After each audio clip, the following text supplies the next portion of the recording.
Good morning. My name's Dale Hawthorne. Welcome to my channel. Welcome to this little talk.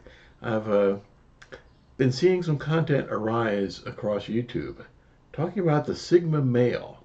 I looked at a number of others' videos and considered what they've had to say. I've seen some real good in many of them. Some really good things that are being said there, which a lot of men, I think, in our day really need to hear.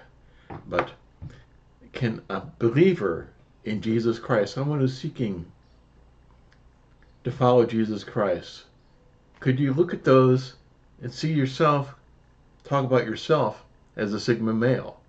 But as we go into this, please click like and subscribe. There'll be some more things we'll have to talk over. So a lot of the content I see in the Sigma males seems to be stuff that's warmed over from what they call the manosphere, the red pill, and seems to be intersecting with things like Carl Jung, Friedrich Nietzsche, and Stoicism especially. And it seems to point to an idealized example of a Stoic man. And again, good things to say, but maybe a bit of an over-idealization of what a Sigma male is. Can a person really live up to that? And again, I'm saying there is some really good things. I've seen some things there that intersect with what the Bible says, with specifically Solomon with Israelite wisdom. I'm looking through Marcus Aurelius right now, Greek and English in some of my spare time. It's taking a little while, but I'm seeing some things there that are in common with Apostle Paul and some ideas that they have. And I do wonder if they're really taking on this idealized Stoic man and not dealing with the whole of what Stoicism says.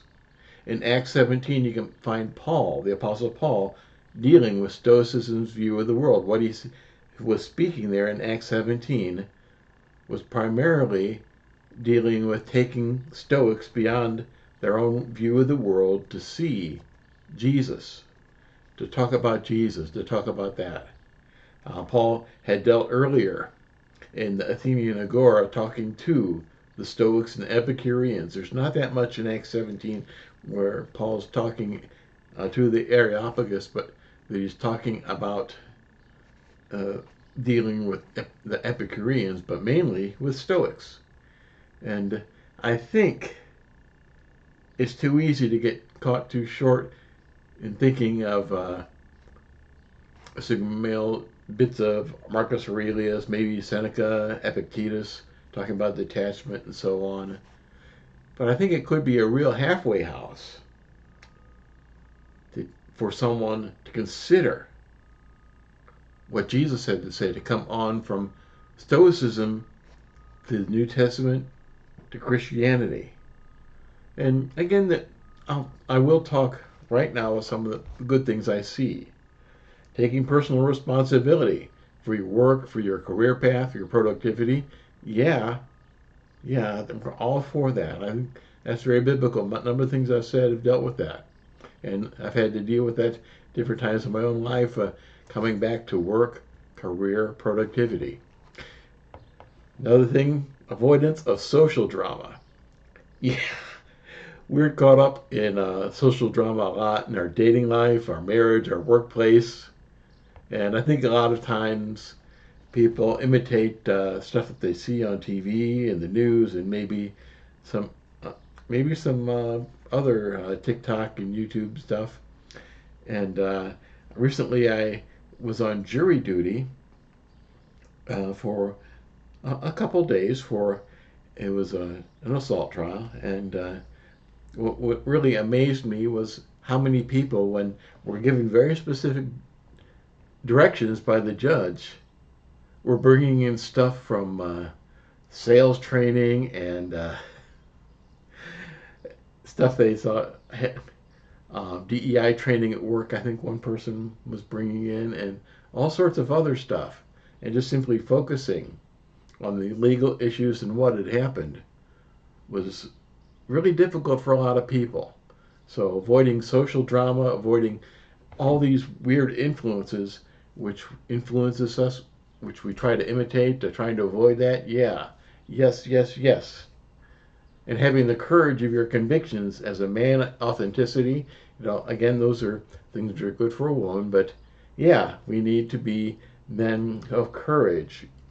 You'll even find that in the Bible too, such as Joshua chapter 1, 1 Corinthians chapter 16, talking about being men, being courageous, like that, the Apostle Paul, and Joshua being told to be courageous upon the brink of conquering the promised land for the people of Israel. Yeah, courage of your convictions, courage to tell the truth, even when others are swaying, swerving, ducking, and bobbing in different directions. Yeah, that's definitely a quality of the righteous man according to the scriptures. And avoiding social conventions. Well, I think when we go to that, though, better to follow Jesus, not to be autonomous, but following Jesus. And um, in a moment, I'll conclude with that. And yeah, as men, we do need to have show emotions appropriately.